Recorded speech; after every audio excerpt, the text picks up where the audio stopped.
Bismillahirrahmanirrahim. Padahal dalam dunia perniagaan yang namanya jual beli pasti ada untung dan rugi. Tapi ada satu perniagaan yang kalau kita lakukan maka Anda tidak akan pernah rugi selamanya. Artinya yang ada hanya untung dan untung saja. Itulah perniagaan yang kita lakukan dengan Allah Subhanahu wa taala. At-tijaratu ma'allah. Berdagang dengan Allah Subhanahu wa taala. Ma'asyiral muslimin wal muslimat rahimani wa rahimakumullah.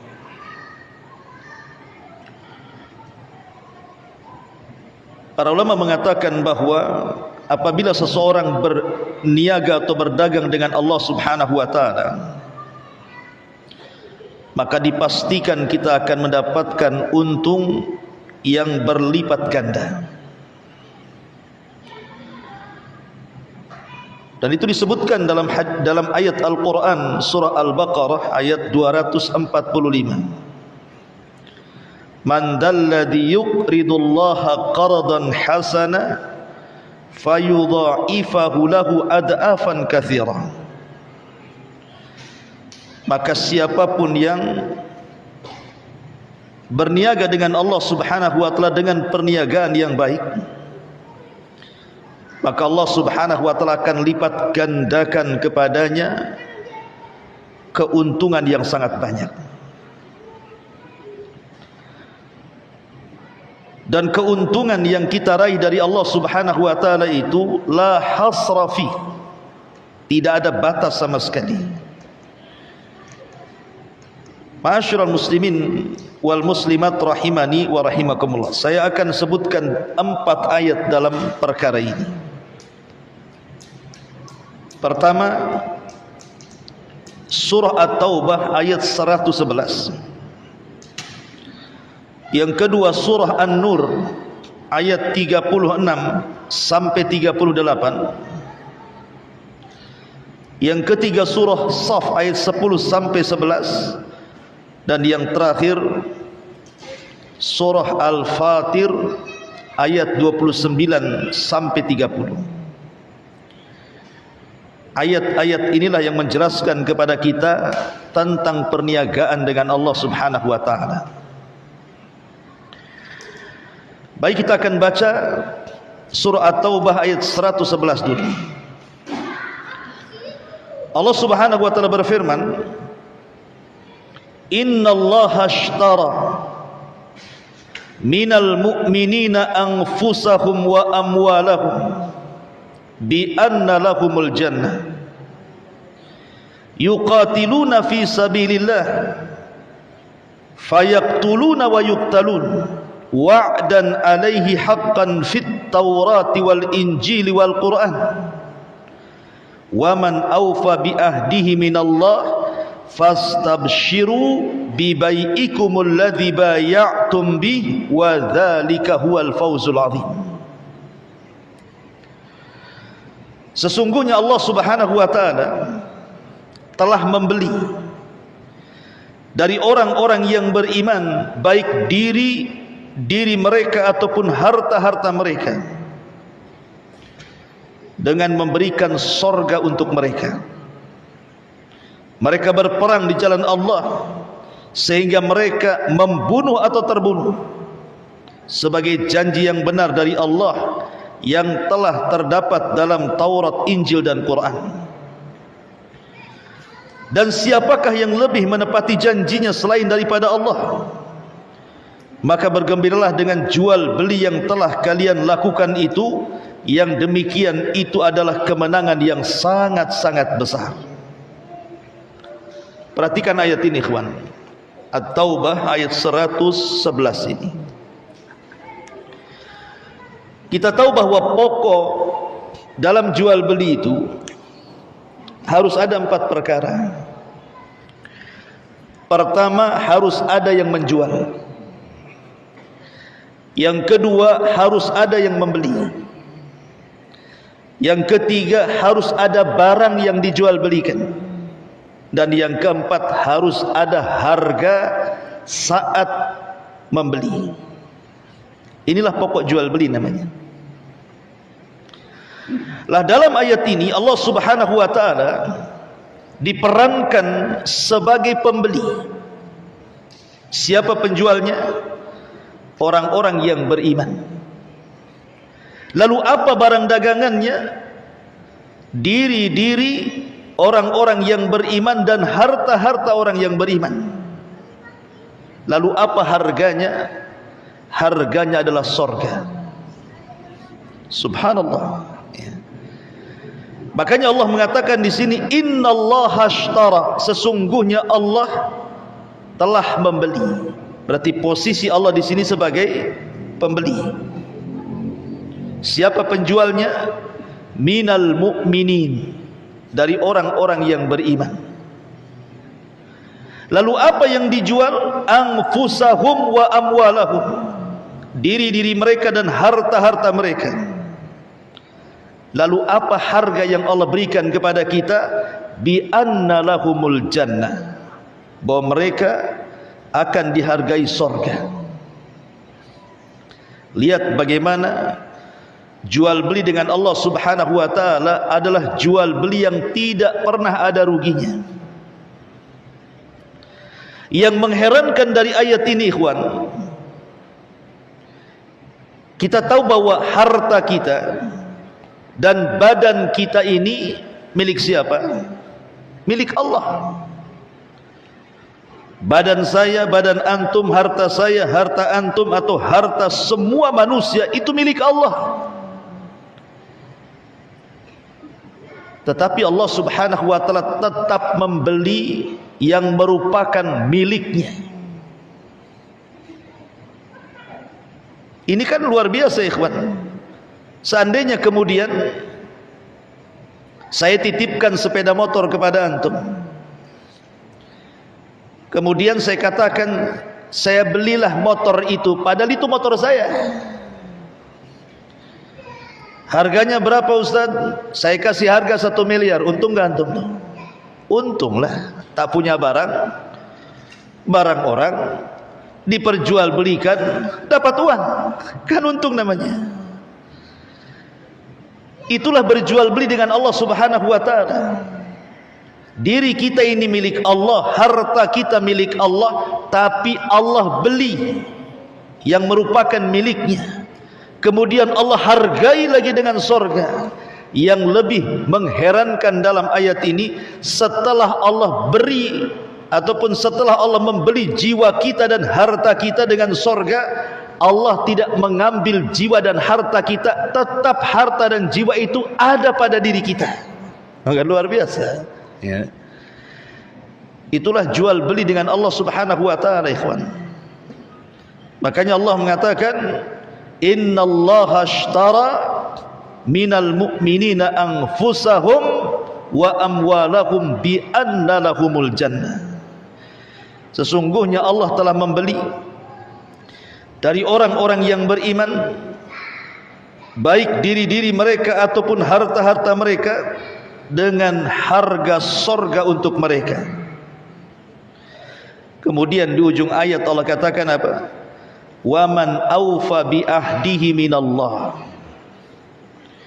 dan siapakah yang lebih menepati janjinya selain daripada Allah. Ketika Allah Subhanahu wa taala membeli diri dan harta kita, kemudian dihargai dengan surga, maka tidak mungkin Allah ingkari janjinya. Makanya Allah Subhanahu wa taala mengatakan, fastabshiru bibai'ikumul ladzi bay'tum bi wa dzalikal fawzul azim. Maka bahagialah, bergembiralah dengan jual beli yang telah kalian lakukan dengan Allah itu, karena yang demikian adalah kemenangan yang sangat besar.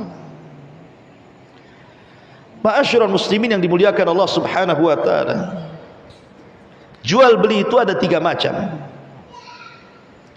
Ada jual beli berniaga dengan Allah Subhanahu wa taala.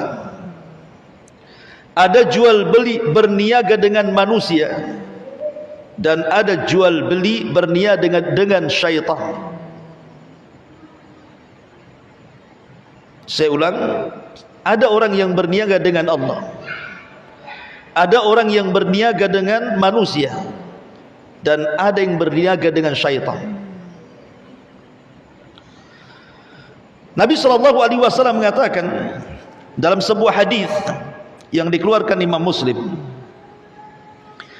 hadis dari Abi Malik Al-Harith bin Asim Al-Ash'ari radhiyallahu anhu, orang berusaha untuk keluar, lalu ia pertaruhkan dirinya dalam jual belinya, famu'tiku, hati orang-orang yang menyekutukan Allah Subhanahu wa taala, dukun-dukun, bomo-bomo, peramal dan yamnya, atau orang yang percaya dengan klinik jimat dan pergi ke tempat-tempat keramat kemudian meminta-minta kepada kuburan orang-orang yang diwalikan dan bikin rugi. Bagaimana tidak kita gambarkan, Allah ketika membeli sesuatu kepada kita itu, yang dibelinya adalah barang yang merupakan miliknya. Yusabbihu lahu fiha bil ghuduwi wal asar rijalun bai'un an dzikri ita'iz zakati yakhafuna yawman tataqallabu yaziyahumullahu ahsana ma amilu wa yazidahum min fadlihi wallahu yarzuqu may yasha bighairi hisab. Dalam ayat ini Allah Subhanahu wa taala berfirman, bertasbihlah kepada Allah di masjid-masjid di waktu pagi dan waktu petang hari. Kemudian Allah mengatakan rijalun, ada beberapa orang yang tidak pernah dilalaikan oleh perniagaan mereka dan tidak pula oleh jual beli mereka dari mengingat Allah Subhanahu wa taala, dan dari mendirikan salat, dan dari membayar zakat, dan mereka takut kepada satu hari di mana hari itu bergetarlah hati dan penglihatan manusia menjadi goncang. Mereka mengerjakan yang demikian itu supaya Allah memberikan balasan kepada mereka dengan balasan yang lebih baik dari apa yang telah mereka kerjakan, dan supaya Allah menambah karunia-Nya kepada mereka, dan Allah akan memberikan rizki kepada siapapun yang dikehendakinya tanpa batas. Perhatikan ayat ini. Allah Subhanahu wa taala mengatakan bahwa di sana ada manusia-manusia yang tidak pernah dilalaikan oleh perniagaan, tidak pula oleh jual belinya, dari mengingat Allah, salat, dan juga membayar zakat. Al-Imam Ibn Utsaimin ketika memberikan catatan kepada ayat ini, beliau mengatakan an-nasu yanqasimuna ila thalathati aqsamin fi mas'alati tijarati wadh-dhikri. Manusia, kata beliau, itu terbagi menjadi 3 kelompok dalam permasalahan jual beli dan juga zikir. Kata beliau, al-qismul awal, kelompok yang pertama, man yuqaddimu tijarata ala dzikri wa hadha khasirun liqaulihi ta'ala ya ayyuhalladzina amanu la tulhikum amwalukum wala auladukum an dzikrillah wa man yaf'al dzalika faulaika humul khasirun. Kelompok yang pertama adalah orang-orang yang mendahulukan jual beli dan berniaga dibandingkan dia mengingat Allah Subhanahu wa taala. Maka dipastikan jual beli yang seperti ini rugi. Kata beliau, ada orang yang jual beli, berniaga di pasar dan di manapun berada, tapi mereka hanya fokus jual beli saja, tidak peduli dengan Allah Subhanahu wa taala. Maka jual beli yang seperti ini, kata Syekh Utsaimin, dipastikan akan rugi. Kenapa rugi? Bukankah terkadang banyak orang yang tidak salat tapi mereka untung banyak ketika berjual beli? Bukankah banyak orang-orang yang tidak pernah membaca Al-Quran tapi mereka punya kekayaan dari bisnisnya?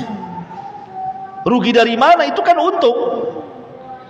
Kita lihatlah orang-orang di pasar itu, ataupun para pembisnis besar, terkadang mereka tidak pernah melaksanakan kewajiban mereka kepada Allah kan?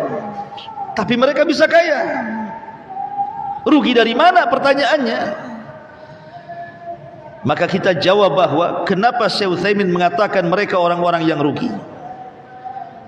Karena keuntungan di dunia itu seberapa banyak pun tetap yang namanya dunia itu pasti fana, pasti akan lenyap. Boleh jadi dunia yang meninggalkan kita atau kita yang meninggalkan dunia.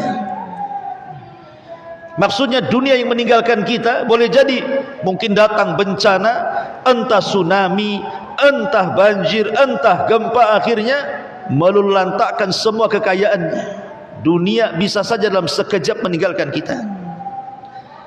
Atau boleh juga kita yang meninggalkan dunia. Kita sudah kaya raya, tiba-tiba kita mati. Apakah harta itu kemudian dibawa? Tidak. Itulah kita meninggalkan dunia. Makanya seberapa banyak keuntungan pun kalau jual beli itu tidak didasari dan lebih mendahulukan jual beli dibandingkan zikrullah, mengingat Allah Subhanahu wa taala, melaksanakan salat dan begitu seterusnya, maka itu rugi. Karena zikir, salat dan ibadah-ibadah yang lainnya itu sesuatu yang akan tetap ada sampai kepada kematiannya. Bahwa pahala orang yang salat, pahala orang yang berzikir, pahala orang yang zakat, pahala orang yang beribadah, itu akan senantiasa ada walaupun kita meninggal dunia. Tapi dunia itu fana, pasti juga akan meninggalkan kita atau kita meninggalkan dunia. Makanya kata beliau, kelompok yang pertama adalah kelompok yang mendahulukan jual beli dibandingkan mengingat Allah. Datang azan, tetap saja dia jual beli, tidak peduli dengan azan. Keuntungan sudah banyak, waktunya zakat haul dan nisabnya sudah sampai, tak mau pula dia zakat. Dan begitu seterusnya.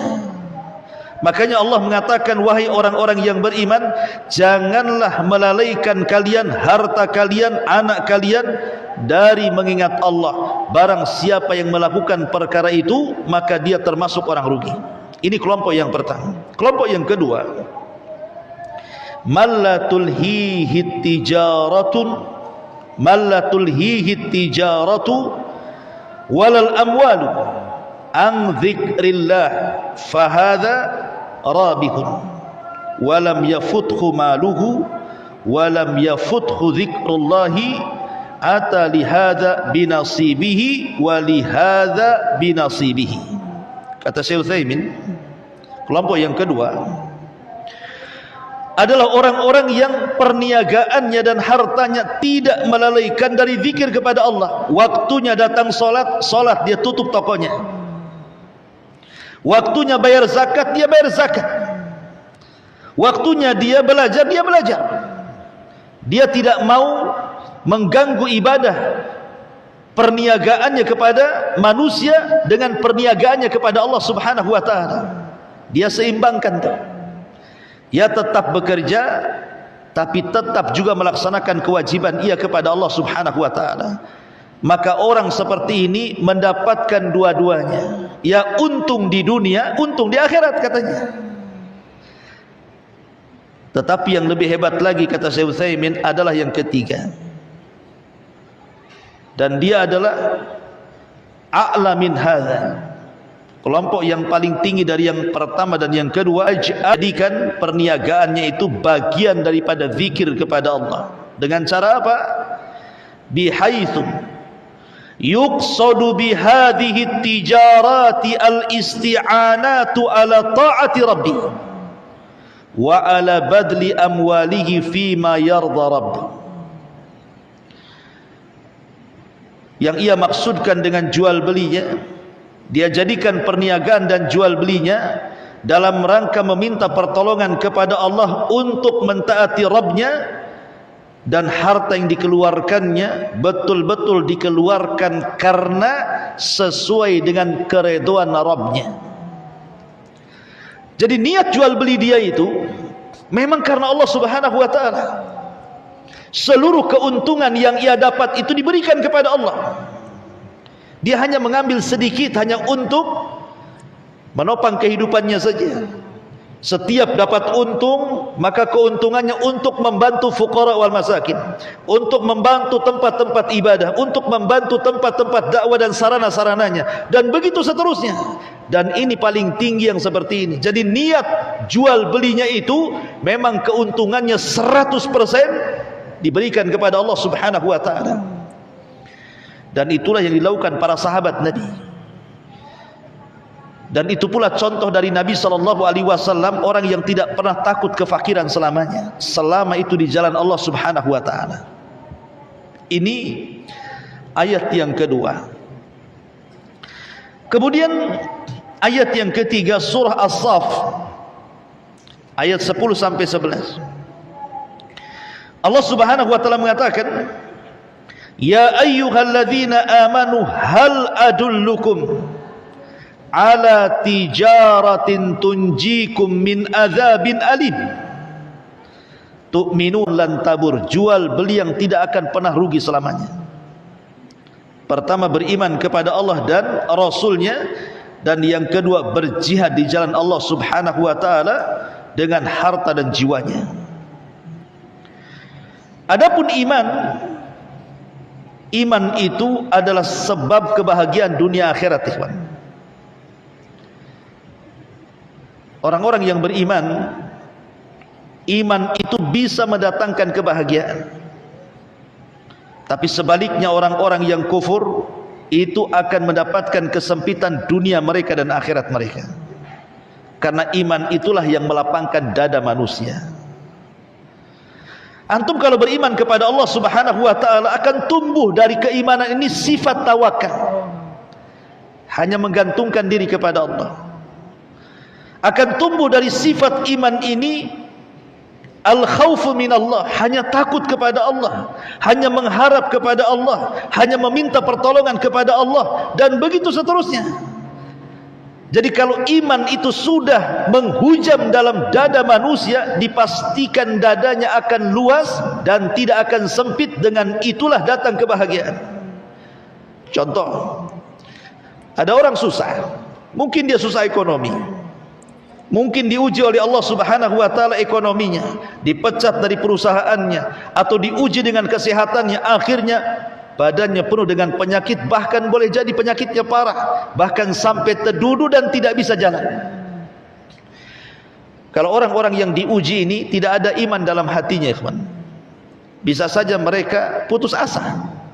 Betapa banyak orang-orang yang sakit parah karena merepotkan orang yang merawatnya, belakangan akhirnya jadi putus asa tuh. Sehingga sebagian mereka berangan-angan ingin mati daripada hidup, karena merasa merugikan orang, kan gitu. Tapi kalau orang punya iman, dia tahu bahwa ujian itu datang dari Allah Subhanahu wa ta'ala. Terkadang Allah itu ingin mengangkat derajat kita, atau terkadang Allah Subhanahu wa ta'ala ingin menghapuskan dosa-dosa kita tanpa harus beramal, atau terkadang Allah Subhanahu wa ta'ala sedang menegur kita, mungkin kita lalai sehingga harus ditegur oleh Allah Subhanahu wa ta'ala. Lah kalau kita paham dengan ujian-ujian seperti ini, dengan keimanan yang ada dalam dada kita, saya yakin setiap orang yang diuji itu tidak mungkin putus asa, karena imanlah yang menggerakkannya. Dan iman kalau sudah bersarang di dada manusia, maka iman itulah yang akan menggerakkan seluruh anggota badan manusia untuk beramal saleh. Iman yang menggerakkan, ikhwan.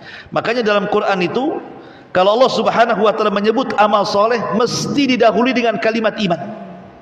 Innal ladzina amanu wa amilu salihah. Pasti iman dulu baru amal soleh. Karena tidak mungkin orang itu bergerak untuk melakukan amal saleh kalau tidak ada dorongan iman. Jadi iman itulah yang mendorong seseorang, akhirnya dia salat, akhirnya dia ngaji, akhirnya dia baca Quran, akhirnya dia berzikir. Iman itulah yang menggerakkan semuanya. Bahkan terkadang ujian yang berat dengan iman yang kuat itu tidak akan terasa. Bilal ibn Rabah radhiyallahu anhu, ketika ditanya di zaman Khalifah Umar bin Khattab radhiyallahu anhu, Umar mengumpulkan sahabat-sahabat yang pernah disiksa oleh orang-orang Quraisy, kemudian mengenang bagaimana siksaan orang Quraisy di zaman kehidupan Nabi sallallahu alaihi wasallam. Maka ceritalah sahabat ini bahwa aku pernah dibeginikan, dibegitukan oleh orang-orang Quraisy dulu.